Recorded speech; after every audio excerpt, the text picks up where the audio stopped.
আসসালামু আলাইকুম।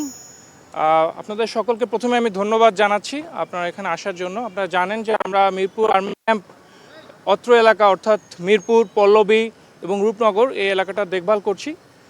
বিগত ১.৫ বছর ধরেই বাংলাদেশ সেনাবাহিনী এই এলাকায় সাধারণ মানুষের নিরাপত্তা বিধানের জন্য নিরলস পরিশ্রম করে যাচ্ছে।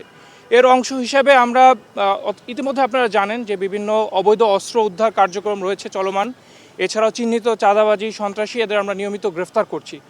অগণিত অপারেশন আমরা পরিচালনা করছি এবং আমাদের পাশাপাশি আমাদের অন্যান্য আইন শৃঙ্খলা রক্ষাকারী বাহিনী, বাংলাদেশ পুলিশ, র্যাব, বিজিবি এরাও আমাদের সাথে সার্বক্ষণিক দায়িত্ব পালন করছে। আগামী 12 ফেব্রুয়ারি ত্রয়োদশ জাতীয় সংসদ নির্বাচন আপনারা জানেন।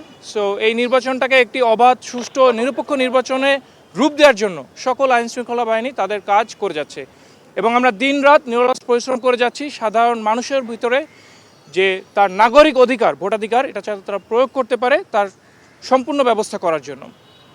ইতিমধ্যে আমরা আমাদের বিভিন্ন টহল কার্যক্রম জোরদার করেছি এবং আমরা যৌথ বাহিনীর টহল পরিচালনা হচ্ছে। এর বাইরেও বিভিন্ন নোডাল পয়েন্টের নিরাপত্তা জোরদার এবং ভোট কেন্দ্র এবং তার আশেপাশের স্থানগুলোতে আমরা নিয়মিত যাচ্ছি, আমাদের পর্যালোচনা জারি রেখেছি।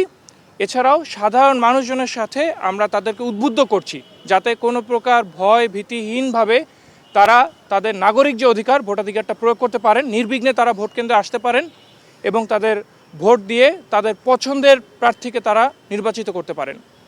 আমি আপনাদের সকলকে আশ্বস্ত করতে চাই, মিরপুর এরিয়া অর্থাৎ মিরপুর, পল্লবী, রূপনগর বা ঢাকা ১৬ এই আসনের জন্য বাংলাদেশ সেনাবাহিনী সার্বক্ষণিকভাবে নিয়োজিত থাকবে এবং আমাদের সাথে অন্যান্য বাহিনীগুলো তাদের দায়িত্ব পালন করবে।